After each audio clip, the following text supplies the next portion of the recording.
100 दिन होने से पहले ही ईरान युद्ध का राउंड 2 शुरू हो चुका है। ईरान ने कुवैत और बहरीन में अमेरिकी ठिकानों पर जबरदस्त बैलिस्टिक मिसाइलों और ड्रोन से हमले कर दिए हैं। दावा किया जा रहा है कि राष्ट्रपति ट्रंप इजराइल के पीएम नेतन्याहू को ईरान की पूरी मिसाइल ताकत और सैन्य प्लानिंग और ईरान की लीडरशिप में मचे मनमुटाव की सटीक जानकारी भी मिल चुकी है, जिसके बाद से अमेरिका ने हॉर्मुज में ईरान के सबसे बड़े हेशम द्वीप पर जबरदस्त हवाई हमले किए हैं। दावा किया जा रहा है कि अमेरिका के इस हमले में ईरान के रडार और एयर डिफेंस सिस्टम को जबरदस्त नुकसान पहुंचा है। उधर ईरान ने दावा किया कि उसके मिसाइल और ड्रोन हमले में कुवैत और बहरीन में अमेरिकी अड्डों को गंभीर नुकसान हुआ है। इधर एक इंटरव्यू में ट्रंप ने दावा कर दिया कि ईरान पूरी तरह से घिर चुका है और अब उसके पास मुश्किल से 21 से 22% मिसाइलें ही बची है। ट्रंप का यहां तक दावा है कि हम ईरान को 2 से 3 हफ्तों में तबाह कर सकते हैं और शायद यही वजह है कि अमेरिका ने 60 दिन के सीज फायर और वार्ता के दौरान ही ईरान के सैन्य अड्डों पर जबरदस्त बमबारी शुरू कर दी है। दावा किया जा रहा है कि अमेरिका ने ईरान के सबसे बड़े तेल स्टोरेज खर्ग द्वीप पर हमले शुरू कर दिए हैं, जिससे ईरान को भारी नुकसान हुआ है। खुफिया दावा यह भी किया गया कि ईरान की IRGC ने हॉर्मुज के संकरे समुद्री रास्तों पर बेहद खतरनाक समुद्री सुरंग भी बिछा दी है ताकि जहाजों की आवाजाही पूरी तरह से ठप हो जाए। लेकिन इस बीच ईरान के मिसाइल एक्शन से जुड़ी सबसे चौंकाने वाली सैटेलाइट तस्वीरों की वजह से हड़कंप मच गया है। जाग्रोस में ईरान एक बड़े मिसाइल हमले की तैयारी में जुट गया है। सबसे पहले देखिए ईरान ने कब, कैसे और कहां अमेरिका के अड्डों पर हमला किया। कुवैत बहरीन पर तूफानी हमले, अमेरिका नहीं रोक पाया ईरानी मिसाइलें। अभी तक पुख्ता तौर पर नहीं पता चला कि अमेरिका ने अचानक ईरान पर हमले क्यों किए और क्यों ईरान ने एक के बाद एक बैलिस्टिक मिसाइलों से अरब देशों पर हमले शुरू कर दिए। ईरान ने ये मिसाइल हमले हॉर्मुज के मिसाइल अड्डों, पश्चिमी ईरान, उत्तर ईरान और उत्तर पश्चिम ईरान के मिसाइल अड्डों से किए हैं, ऐसे दावे किए जा रहे हैं। इस वक्त सबसे ज्यादा हैरान करने वाली खबर यह भी है कि 100 घंटे के अंदर ईरान ने कुवैत और बहरीन पर दूसरी बार बेहद तेज और तीखा मिसाइल हमला कर दिया है। दावा किया जा रहा है कि अमेरिका ने जिस तरह से ईरानी अड्डों पर हमला किया, उसके पीछे की सबसे बड़ी वजह है अमेरिका अब ईरान के नए हमलों और मिसाइल लोकेशन को ट्रेस करने की कोशिश में जुटा है ताकि ईरान को 2 से 3 हफ्तों की जंग में पूरी तरह से हरा दिया जाए। अमेरिका ने कहा कि उसकी सेना ने गोरूक और केशम आइलैंड पर ईरानी रडार साइट्स पर हमला किया। अमेरिकी सेंट्रल कमांड यानी सेंटकॉम के मुताबिक पहले हॉर्मुज में ईरान के 4 अटैक ड्रोन मार गिराए गए, फिर आगे के हमले रोकने के लिए रडार साइट्स को निशाना बनाया गया। इसके जवाब में ईरान की रिवोल्यूशनरी गार्ड्स यानी कि IRGC ने कहा उसने स्ट्रीट ऑफ हॉर्मुज के पास दुश्मन के ठिकानों पर मिसाइल से हमला किया। वहीं सेंटकॉम के मुताबिक ईरान ने कुवैत और बहरीन की ओर 7 बैलिस्टिक मिसाइलें दागी, जिसमें 6 को हवा में ही रोक दिया गया, जबकि 7वीं अपने टारगेट तक नहीं पहुंच सकी। हवाई रक्षा प्रणालियों में 7 में से 6 ईरानी मिसाइलों को हवा में ही मार गिराया गया। बहरीन के गृह मंत्रालय ने तड़के 4:15 पर देशव्यापी सायरन बजाकर नागरिकों को सुरक्षित जगहों पर जाने को कहा। अमेरिकी वायुसेना ने स्ट्रेटेजिक जलमार्ग स्ट्रीट ऑफ हॉर्मुज के पास ईरानी तटीय निगरानी रडार ठिकानों पर बमबारी की है। इस बीच अमेरिकी राष्ट्रपति डोनाल्ड ट्रंप ने कहा अमेरिकी हमलों के बाद ईरान की मिसाइल क्षमता काफी कमजोर हो गई है और उसके पास सिर्फ 21 से 22% मिसाइलें ही बची है। हालांकि न्यूयॉर्क टाइम्स की रिपोर्ट के मुताबिक अमेरिकी खुफिया एजेंसियां मान रही है कि ईरान ने अपनी 33 में से 30 मिसाइल साइट्स फिर से चालू कर ली है और उसके पास अब भी करीब 70% मिसाइल भंडार मौजूद है। बहरीन ने कहा कि सभी मिसाइलों को सफलतापूर्वक इंटरसेप्ट कर लिया गया और इसके लिए उसने अपनी और कुवैत की सेनाओं की सतर्कता की तारीफ की।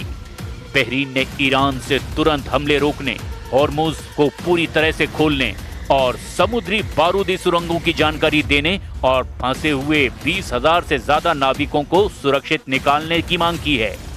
ईरान के इस्लामिक रिवोल्यूशनरी गार्ड कॉर्प्स यानी IRGC ने दावा किया कि उसने हॉर्मुज स्ट्रेट से निकलने की कोशिश कर रहे 4 तेल टैंकरों में से एक को रोक दिया है। IRGC के मुताबिक चेतावनी मिलने के बाद बाकी 3 टैंकर भी पीछे हट गए हैं।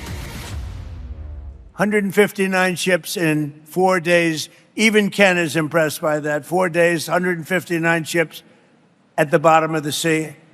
Not that we like that, but that's the way it is. And the blockade is unbelievable. There's never been a blockade like that. The Navy is, we have the greatest military anywhere in the world. There's never been a military like it. राजनीतिक input खुफिया विश्लेषकों यानी ISW के अनुसार Iran जानबूझकर Hezbollah को Israel के सामने कड़ा रुख बनाए रखने का निर्देश दे रहा है ताकि अमेरिका के साथ परमाणु और प्रतिबंधों पर होने वाली सौदेबाजी में लेबनान को लिवरेज यानी कि सौदेबाजी की चाबी की तरह इस्तेमाल किया जा सके।